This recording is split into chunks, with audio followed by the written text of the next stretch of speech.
Bonjour à tous, j'espère que vous allez bien. On se retrouve aujourd'hui pour la troisième partie donc, de ce thème, cette série consacrée à comment on peut accompagner un ado addict aux écrans. Je suis contente de vous retrouver aujourd'hui pour la suite. Là, on commence à aborder le fait de recréer du lien avec un ado, justement.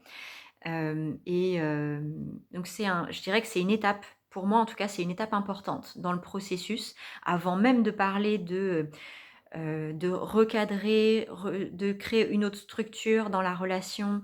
Le fait de vraiment partir sur de bases saines, en fait. L'idée, c'est ça, c'est repartir sur des bases saines dans la relation avec un ado. Quand on cherche donc à trouver des solutions pour une addiction aux écrans.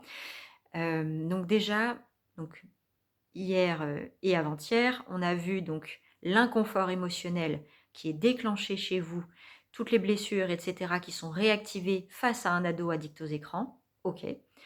Ensuite, on a vu toute la mécanique relationnelle qui se met en place à partir de cet inconfort émotionnel.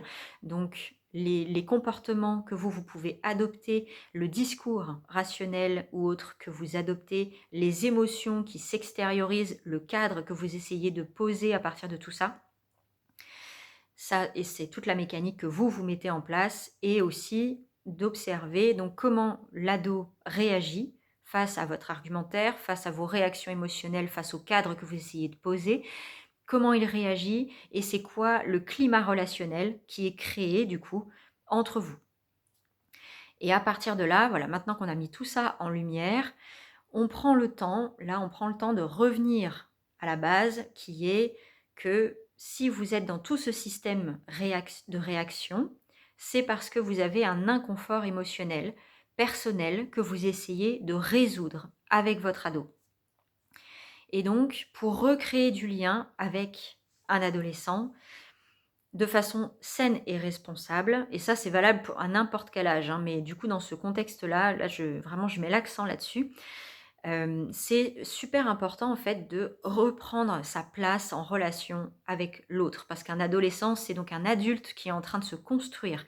Il est en train de structurer sa propre pensée, sa propre façon de réagir aux événements, sa propre façon de cadrer les choses ou pas du tout, ça lui appartient.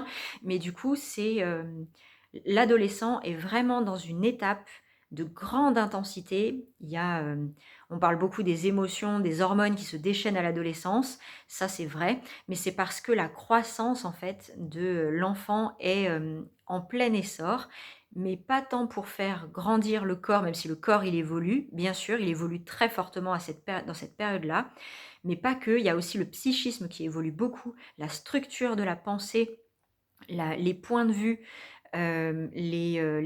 justement la façon dont il va se positionner, réagir, toutes ces choses-là, c'est en train de prendre son essor, on va dire, à l'adolescence. Donc, c'est important justement, on parle de la preuve par l'exemple, c'est important d'avoir un exemple sain à lui proposer, en particulier dans le domaine relationnel, qui est un domaine qui n'est absolument pas enseigné. C'est quelque chose pour lequel on a énormément de lacunes. On est tous on est tous irresponsables au niveau relationnel. On s'en rend pas compte, mais comme je disais, on est tous avec des émotions, des inconforts et donc des réactions. Donc on fait payer aux autres, entre guillemets, nos propres inconforts. On cherche à les faire changer parce que pour nous, c'est pas confortable. Du coup, c'est totalement irresponsable. On n'est jamais en train de prendre soin de nous. On est toujours en train d'essayer de modifier l'extérieur pour se sentir mieux. Donc là, vraiment, l'invitation, c'est ça, c'est revenir en responsabilité, en relation. C'est ça le point important, parce que là, on revenait en responsabilité de soi à soi dans les 2 vidéos précédentes. Là, c'est en relation avec l'ado. Donc la démarche, en fait, c'est de vraiment venir vous récupérer, en fait.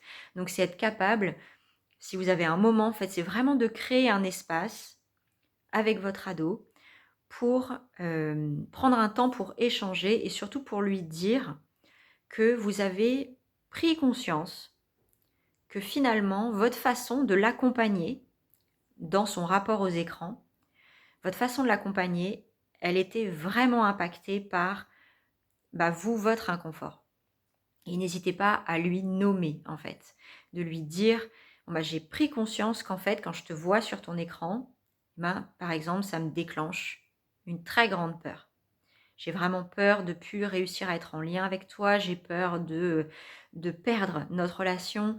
J'ai vraiment un manque, en fait. J'ai un manque émotionnel, un manque affectif en relation avec toi quand je te vois, donc face à ton écran.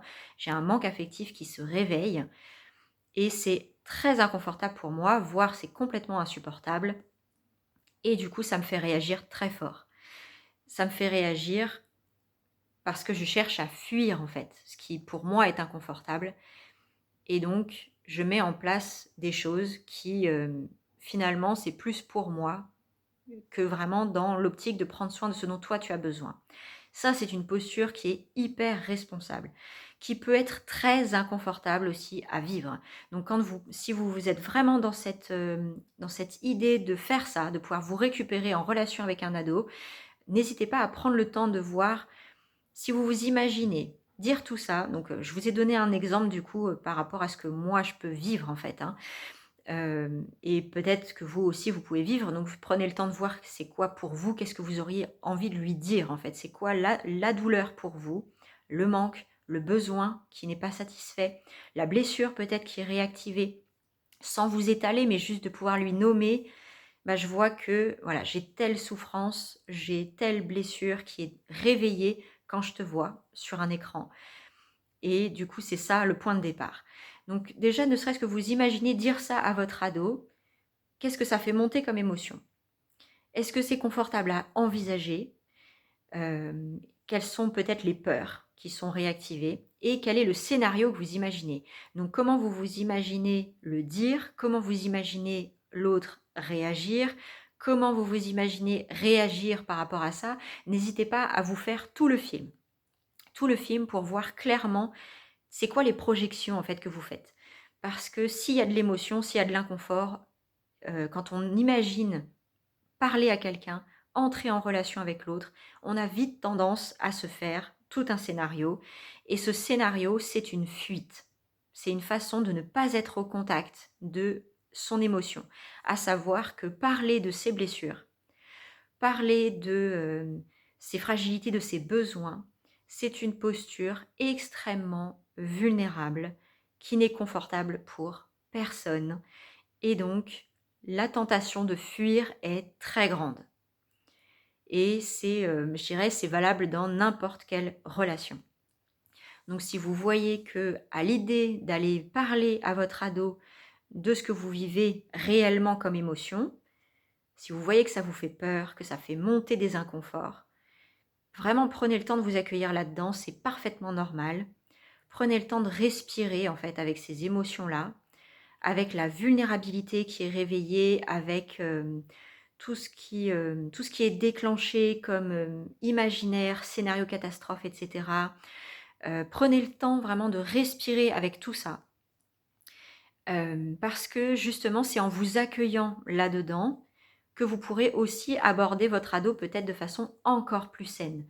Donc de pouvoir lui dire, là j'ai vraiment quelque chose d'important à te partager.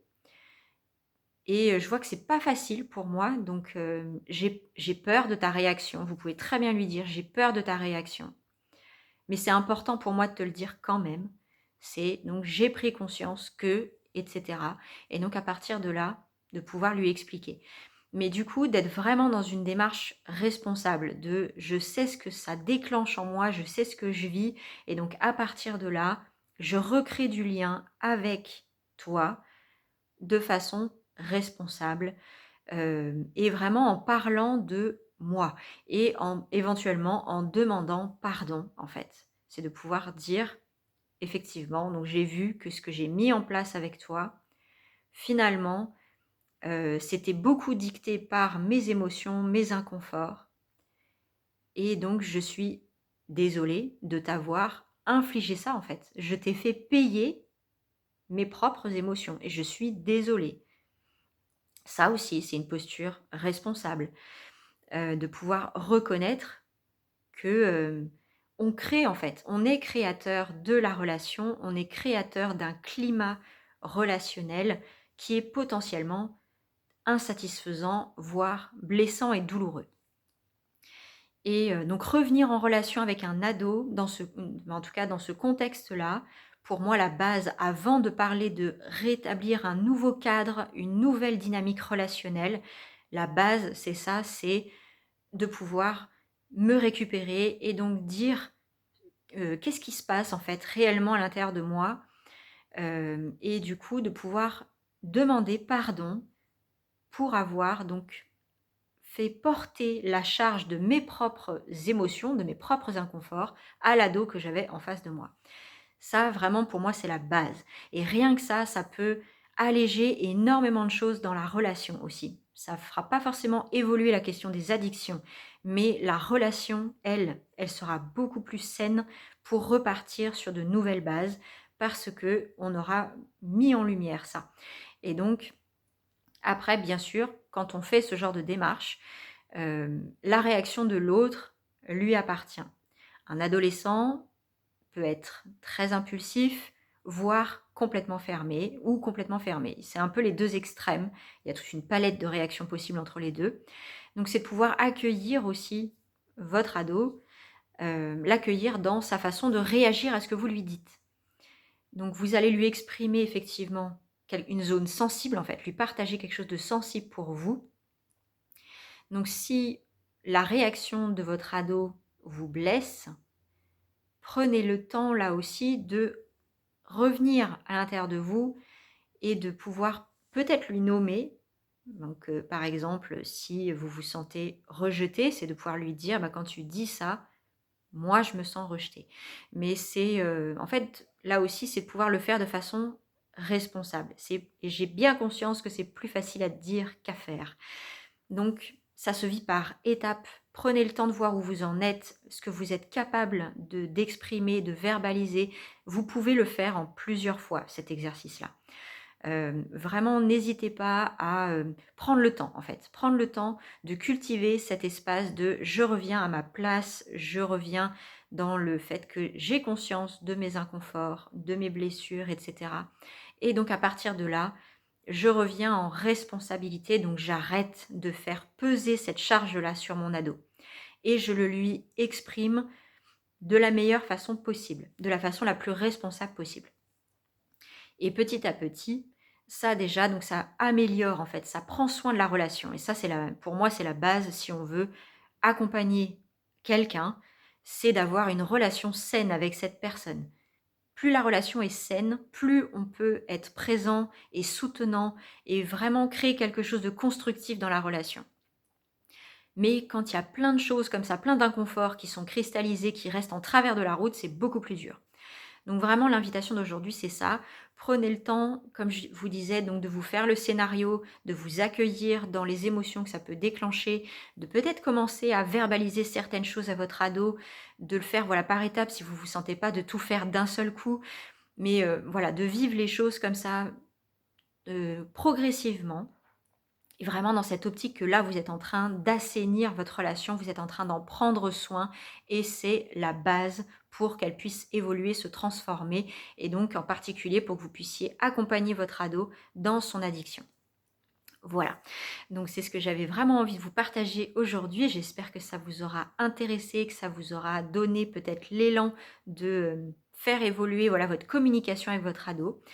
En tout cas, si vous avez des questions, des commentaires, comme toujours, n'hésitez pas à les mettre. Ça m'intéresse toujours de vous lire et de vous répondre.